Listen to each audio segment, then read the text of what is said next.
బాబు దైవాంశ సంభూతుడు దారి తప్పి పొరపాటున ఈ భూమండలం మీదన జన్మించినటువంటి ఒక యక్ష కింకర కింపురుషులకు సంబంధించినటువంటి గాంధర్వ వారసుడు అనేది రాధాకృష్ణ గారి ఫీలింగ్. అదే సందర్భంలో జగన్మోహన్ రెడ్డి అక్కడ అసురలోకం నుంచి గబక్కన వచ్చి పడ్డారు అన్నటువంటిది ఆయన ఫీలింగ్.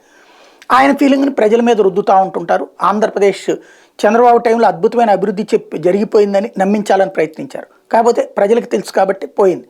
ఇప్పుడు అభివృద్ధి అద్భుతంగా జరిగిపోయిందని ఎవరూ చెప్పట్లేదు, కానీ సంక్షేమం అనేది ఒక పక్కన జరుగుతూ అభివృద్ధి అనేది ఇంకో ప్లాట్ఫామ్గా జరుగుతుంది. కానీ ఇక్కడంతా అరాచకమే జరిగిపోతుందంటూ ప్రజల్ని నమ్మించే ప్రయత్నం తను చేస్తూ ఉంటారు.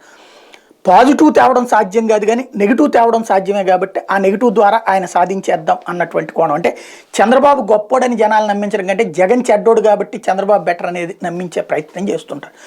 అందులో సరికొత్తదైనటువంటి ఎత్తులు ఇవాల్టి కొత్త పలుకులోని చెత్త పలుకు ఏంటయ్యా అంటే, చూడండి ఇక్కడ విషయం. ఆంధ్రప్రదేశ్లో ఎమ్మెల్యేల మీద మాత్రం ప్రజల్లో వ్యతిరేకత ఉందా? ముఖ్యమంత్రి జగన్పై వ్యతిరేకత లేదా? 2019 నుంచి ఇప్పటి వరకు జగన్నామస్మరణతో రాష్ట్రం మారుమోగింది కదా. అట్లాంటప్పుడు నిమిత్త మాత్రమైన ఎమ్మెల్యేలు మంత్రులపై ప్రజలకు వ్యతిరేకత ఎలా? ఆ పథకాలని సక్రమంగా అమలు చేయించాల్సిన బాధ్యత ఎమ్మెల్యేలది. చేయకపోతే వాళ్ళని ఎందుకు కూర్చోబెట్టుకోవాలి? ప్రజలు తిరస్కరిస్తారు. అదే ఇక్కడ వ్యతిరేకత. అది తెలియదు, ఆయనకి తెలుసు, కానీ తొక్కిపడేయాలి.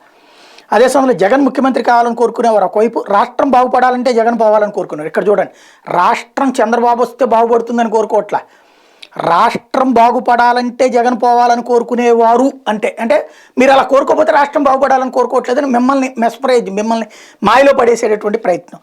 మరోవైపుగా ప్రజలు 2 శిబిరాలుగా చీలిపోయారు. ఈ నేపథ్యంలో ఎమ్మెల్యే అభ్యర్థులు నిమిత్త మాత్రమే. మరి ఇంకేంటి ప్రాబ్లం? అంతవరకు బాగానే ఉంది కదా, నిమిత్త మాత్రులు కాబట్టి పక్కన పెడుతున్నారు. నెక్స్ట్, ప్రజాభిప్రాయం అస్పష్టంగా ఉన్నప్పుడు పార్టీ అభ్యర్థులు కొంతమేరకు ప్రభావం చూపగలుగుతారు. సిట్టింగులపైన వ్యతిరేకత ప్రభావం కూడా ఉంటుంది. ప్రజలు దృఢ నిర్ణయం తీసుకున్నాక ఈ లెక్కలేవి పనిచేయవు. తెలంగాణలో బీఆర్ఎస్ ఓటమి కేసీఆర్ ఒక్కరే కారణం. ఇప్పుడు ఆంధ్రప్రదేశ్లో కూడా ఇదే పరిస్థితి ఉంటుంది. జగన్ రెడ్డి కేంద్ర బిందువుగానే ఎన్నికలు జరుగుతాయి. అంటే ఏం చెప్పేది ఏంటి? కేసీఆర్ అంతా చేసి ఓడిపోయాడని ఈయనే చెప్తాడు, జగన్ ఏమీ చేయక ఓడిపోతున్నాడని చెప్తున్నాడా? లేదు. ఇక్కడ జగన్కి సర్టిఫికెట్ ఇస్తున్నాడు. జగన్ కేసీఆర్ లాగానే చేశాడు కానీ గెలవడు అన్నటువంటిది. అదే శాపనార్థం అనమాట. ఇప్పుడు తెలంగాణలో ఎన్నికల ప్రచారం ప్రారంభంగా ముందు రంగారెడ్డి జిల్లా తొక్కగూడ వద్ద కాంగ్రెస్ పార్టీ నిర్వహించిన సభకు హాజరైన అశేష ప్రజానికం ఆనాడు ఎన్నికల ఫలితాలు ఎలా ఉండబోయేదని సంకేతాలు ఇచ్చారు. ఇప్పుడు ఆంధ్రప్రదేశ్లో లోకేష్ పాదయాత్ర ముగింపు సందర్భంగా విజయనగరం జిల్లాలో ఏర్పాటు చేసిన బహిరంగ సభకు హాజరైన అశేష ప్రజానికం కూడా జగన్మోహన్ రెడ్డికి స్పష్టమైన సందేశం ఇచ్చారని చెప్పొచ్చు. తద్వారా ఇంకేముంది, జనం వచ్చేసారు కాబట్టి అది జగన్ దానికి మరి అంతే జనాలు వస్తున్నారు కదా.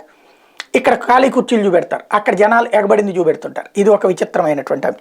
అయితే ఏడాది క్రితం వరకు లోకేష్ పేరు చెప్తే ఇంటిచ్చిన వాళ్ళు కూడా ఇప్పుడు అతనిలో సరుకుందని గుర్తిస్తున్నారు. చంద్రబాబు తర్వాత పరిస్థితి ఏంటని అనుకునే వారికి ఇప్పుడు లోకేష్ రూపంలో ఒక ఆశాకిరణ లభించింది. ఇక్కడ లోకేష్ని వారసుని ప్రిపేర్ చేస్తున్నారు. ఇక్కడే అసలు విషయం ఏంటంటే, అంతా బాగానే ఉంది కానీ మరి అట్లాంటప్పుడు ప్రశాంత్ కిషోర్ ఎందుకు అవసరం అయ్యారు? మరి అట్లాంటప్పుడు పవన్ కళ్యాణ్ ఎందుకు అవసరం అయ్యారు? మరి అట్లాంటప్పుడు భారతీయ జనతా పార్టీ ఎందుకు అవసరమైంది? లోకేష్ చంద్రబాబు చాలు కదా. అంటే మరి వాళ్ళు కాన్ఫిడెంట్గా ఉన్నారా? జగన్ కాన్ఫిడెంట్గా ఉన్నా సరే అతను ఓడిపోతాడు. చంద్రబాబు నాయుడు కాన్ఫిడెంట్గా లేక అందరినీ ఎత్తుకొచ్చుకుంటున్నా సరే బాబు గెలిచేటువంటి స్థితిలోనే ఉన్నాడు. ఇది ప్రజల్ని ఆయన నమ్మించే ప్రయత్నం. ఇంకో ఈ పాయింట్, అసలు పాయింట్ చూడండి. మొన్నటిదాకా కాంగ్రెస్ చేసేస్తుందని చెప్పినటువంటి ఆయన 6 గ్యారంటీలు అంటూ తెలంగాణలో అధికారంలోకి వచ్చిన కాంగ్రెస్ పార్టీ నెలగడవక ముందే గ్యారంటీల అమలు ఎలా అని దిక్కులు చూస్తుంది. కర్ణాటకలో ఆ పార్టీ ప్రభుత్వం ఇప్పటికే గుడ్లు తేలుస్తుంది. కర్ణాటక బెంగళూరు, తెలంగాణకు హైదరాబాద్ రూపంలో ఆదాయ మార్గాలు ఉన్నాయి. ఆంధ్రప్రదేశ్ కనీసం రాజధాని కూడా లేదు ఆదాయం రావడానికి. అంటే రేపు పొద్దున్న రాబోయే రోజుల్లో చంద్రబాబు నాయుడు ఏమీ చేయలేడు అని చెప్పడం. అమరావతి పెడితే అమరావతిలో చేసుకొచ్చిన బెంగళూరును చెన్నైతో పోటీ పడిపోతుంది. వెంటనే వీళ్ళే చెప్తున్నారు కదా 70-80 ఏళ్ళని. అప్పుడు విశాఖపట్నాన్ని ఆదాయం వచ్చేటువంటి నగరాన్ని వీళ్ళే నాశనం చేస్తున్నారు కదా కట్టగట్టుకుని. మరి అప్పుడు కర్ణాటకను తెలంగాణలో హైదరాబాద్, బెంగళూరు ఉన్నటువంటి వాడే ఇవ్వలేకపోతే ఇప్పుడు చంద్రబాబు నాయుడు ఈ 6 స్కీములు అమలు చేస్తాడు అని ఎట్లాగా? నెల రోజుల కాళ్ళు నోరెలా పెట్టేశారు అంటే మరి ఇక్కడ చేయలేడనే కదా. ఇది పరోక్షంగా నిజం చెప్తూ చంద్రబాబు నాయుడు చేయగలడు అన్నటువంటి నమ్మకాన్ని మాత్రం కల్పించే ప్రయత్నం చేస్తున్నారు. ఆయనే కాంట్రడిక్టర్ అనమాట.